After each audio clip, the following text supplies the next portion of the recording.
Welcome back to our YouTube channel engineer mind. तो आज की इस वीडियो में हम लोग बहुत बड़ी अपडेट्स के बारे में डिस्कस करने वाले हैं। ये अपडेट्स है बिहार असिस्टेंट इंजीनियर से रिलेटेड।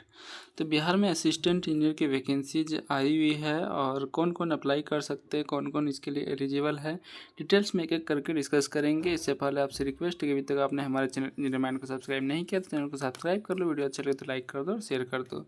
तो आपको बता दें कि Bihar state power holding company limited में वैकेंसीज आई हुई है, जिसमें कि असिस्टेंट एग्जीक्यूटिव इंजीनियर की वैकेंसीज है और जूनियर इंजीनियर की वैकेंसीज है।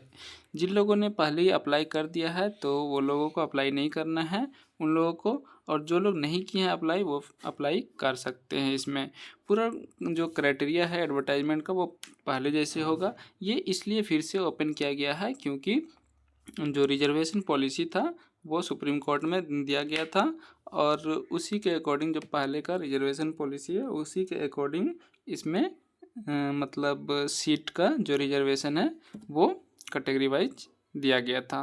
और अभी आप लोगों को पता है कि रिजर्वेशन जो अभी बढ़ा दिया गया है उसके अकॉर्डिंग बहुत सारे वैकेंसीज में अमेंडमेंट करके दिया गया है। और जो मतलब कुछ कास्ट है जिसको आरक्षण को लेकर के, रिजर्वेशन को लेकर के उनको एससी कैटेगरी से एसटी में किया गया था और किन्हीं को ईबीसी से एससी में किया गया था, तो उन लोगों को सुप्रीम कोर्ट ने मना कर दिया है कि ये आपका सही नहीं है ऐसे रिजर्वेशन देना। तो इसी के रिगार्डिंग बहुत सारी वैकेंसी जो आई हुई थी वो इफ़ेक्ट हुई है और अलग से फिर से उसमें अप्लाई करने का हर एक वैकेंसी में डेट निकाला गया है। तो उसी तरह से यहाँ पर भी एक Bihar state power holding company limited में वैकेंसीज आई थी असिस्टेंट एग्जीक्यूटिव इंजीनियर की, जूनियर इंजीनियर की, जिसमें कि इलेक्ट्रिकल वाले एलिजिबल थे। तो इलेक्ट्रिकल वाले एलिजिबल थे और जो लोग बीटेक किए हैं और जिनके पास गेट स्कोर है वो इस फॉर्म को अप्लाई कर सकते हैं। तो गेट स्कोर वाले अप्लाई कर सकते हैं अगर वो बीटेक किए हैं तो, और डिप्लोमा वाले जूनियर इंजीनियर पोस्ट के लिए अप्लाई कर सकते हैं। तो कैसे अप्लाई करना है, कितना सीट है, उसके रिगार्डिंग मैं डिटेल्स में एक एक करके डिस्कस कर देता हूँ। तो डायरेक्ट हम वैकेंसी टेबल पे चलते हैं। यहाँ पर आप देख सकते हैं 2 ही पोस्ट में आप बीटेक वाले अप्लाई कर सकते हैं, बाकी इन सब पोस्ट का क्राइटेरिया अलग है। कुछ में सिंपल ग्रेजुएशन है और कुछ में कॉमर्स वाले अप्लाई कर सकते हैं। लास्ट टाइम मैंने ऑलरेडी आप लोगों को बतलाया भी था वीडियो लेक्चर में। तो ये असिस्टेंट एग्जीक्यूटिव इंजीनियर जो है इसमें 86 पोस्ट है, जिसमें कि बीटेक वाले अप्लाई कर सकते हैं और गेट स्कोर होना चाहिए। जनरल कैटेगरी में 24 है, अनरिजर्व में, और वुमेंस के लिए 24 है। उसी तरह से ईडब्ल्यूएस में 5 है, 3 है, और एसटी में 1 है, बीसी में 5, 3 है, फीमेल बीसी में 1 है। तो यहाँ पर आप देख सकते हैं। फिर जूनियर इंजीनियर जो है उसके लिए 36, 19 है, 8, 3, 11, 6 और 1, 8, 5, 10, 5, 113 पोस्ट है जेई के लिए। जेई के लिए सिर्फ आप डिप्लोमा किए हैं तो आप अप्लाई कर सकते हैं। बाकी का जो क्राइटेरिया है वो एडवर्टाइजमेंट में पहले ही दिया गया था, उसी के अकॉर्डिंग रहेगा। एक इम्पॉर्टेंट डेट्स दिया हुआ है कि नए आवेदन करने की आरंभिक तिथि जो है वो 1 अक्टूबर से आप अप्लाई कर सकते हैं और 15 अक्टूबर तक लास्ट डेट रहेगा।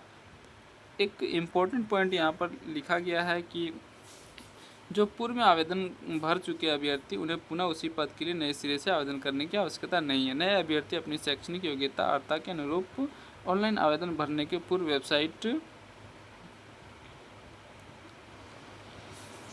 वेबसाइट पर संदर्भित पद हेतु प्रदर्शित विस्तृत विज्ञापन का भली-भांति अध्ययन कर लेंगे।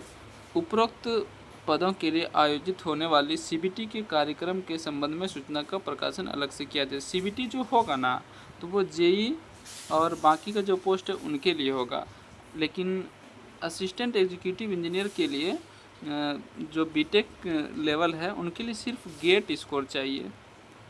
तो सीबीटी होगा, लेकिन आप ये मत सोचना कि उन लोगों के लिए होगा जो कोई भी पोस्ट पे अप्लाई कर रहे, सबके लिए नहीं होगा।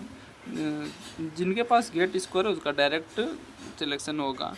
तो ये सब क्राइटेरिया है, बाकी का जो क्राइटेरिया है वो पहले की तरह रहेगा। तो अगर आप इसके लिए एलिजिबल है तो आप इस फॉर्म को ज़रूर अप्लाई कर देना, ताकि आपको आसानी से जॉब मिल सके। अभी बिहार में जो कॉन्ट्रैक्ट वाला कंडीशन है ना, वो बहुत गंदे तरीके से चल रहा है और बहुत ख़राब कर दिया है।